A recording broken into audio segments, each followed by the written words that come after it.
1952-53 के जमाने की घटना है। 5 शिकारी मध्य प्रदेश के जंगलों में शिकार खेलने गए थे।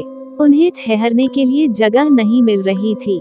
डाक बंगला खाली नहीं था। केयर टेकर ने बताया कि जंगल के अंदर एक पुराना डाक बंगला है जो खंडहर जैसा हो चुका है। पानी की व्यवस्था भी है। अगर चाहे तो उसे साफ सुथरा कर ठहर सकते हैं। उनके पास कोई विकल्प नहीं था। अंधेरा हो रहा था, इसलिए वे पुराने डाक बंगला में पहुँचे। एक कमरे को साफ सुथरा किया और जमीन पर ही बिस्तर बिछा लिया। अपनी बंदूकें और राइफलें दीवार में टिका दिन और ताश खेलने बैठ गए। देर रात को साथ लाए भोजन को ग्रहण कर सो गए। उनमें से एक जयंत सिंह को नींद नहीं आ रही थी। उसने सिगरेट जलाई और उसके कश लेने लगा। तभी उसने देखा कि अचानक खिड़की से एक हाथ बढ़ता हुआ उसकी गर्दन की ओर आ रहा है। वह चौंक उठा और जोरों से चिल्लाया। अन्य लोग उठ गए, हाथ गायब हो गया। उसने सबको घटना की जानकारी दी तो उन्होंने कहा कि यह तुम्हारा भ्रम होगा या सपना देखा होगा। खिड़की से इतनी दूर हाथ कैसे पहुंचेगा? नई जगह में कभी कभी ऐसा लगता है।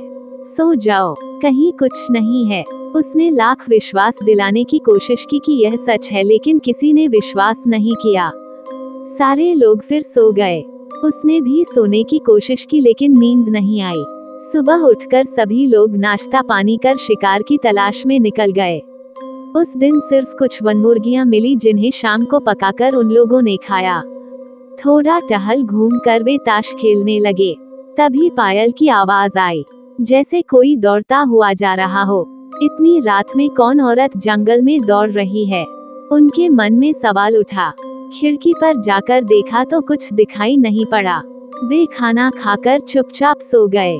जयंत सिंह को उस रात भी नींद नहीं आ रही थी। वे उस हाथ के बारे में ही सोच रहे थे। तभी झपकी लगी। आँख खुली तो देखा कि खिड़की से एक हाथ उनकी गर्दन तक पहुंच चुका है। खिड़की पर एक लड़की खड़ी हंस रही है। वे चिल्लाए। सभी लोग उठ गए। उन्होंने पूरी बात बताई और कहा कि चिल्लाता नहीं तो मेरी गर्दन दबा देती। सभी लोग खिड़की के पास गए तो जंगल की ओर एक लड़की जाती हुई दिखाई पड़ी। उसके पायल की आवाज आ रही थी। सभी लोगों को विश्वास हो गया कि कुछ न कुछ चक्कर है। उसी की बात करते हुए वे सो गए। अगले दिन वे लोग नाश्ता पानी कर शिकार पर निकले। रास्ते में कुछ आदिवासी मिले। उन्होंने पूछा कि आप लोग किधर जा रहे हैं? उन्होंने बताया कि शेर का शिकार करने आए थे। वो मिल नहीं रहा है तो अब हिरन मारकर चले जाएंगे। आदिवासियों ने पूछा कि ठहरे कहाँ हैं? उन्होंने बताया कि पुराने डाका बंगले में। आदिवासियों ने चौंककर पूछा कि कब से ठहरे हैं? उन्होंने बताया कि 2 दिनों से। आदिवासियों ने हैरानी से पूछा कि 2 दिनों ने ठहरे हैं और जीवित हैं? क्या मतलब? साहब, वह भूता डाक बंगला है। वहाँ एक लड़की की भटकती आत्मा है जो हर ठहरने वाले को मार डालती है। किसकी आत्मा है वह? एक केयर टेकर की बेटी थी। एक बार केयर टेकर बीमार था और कुछ शिकारी ठहरे हुए थे। चौकीदार के बीमार होने के कारण उसकी बेटी ही उन्हें खाना पानी देने जाती थी। उन्होंने उसके साथ जबरदस्ती की और मार डाला। तभी से डाक बंगला वीरान हो गया। कोई भूला भटका ठहरा तो लड़की की आत्मा ने मार डाला। बंगला भूता हो गया। आप लोग भी वहाँ से हट जाइए। रुकने का विचार हो तो गांव में चले आए। उन लोगों ने रात किसी तरह काटी और सुबह होते ही वापस लौटने की तैयारी करने लगे। रात को वह लड़की खिड़की के पास आई और बोली कि देवी देवताओं की कृपा ने तुम्हें बचा लिया, फिर कभी इधर मत आना।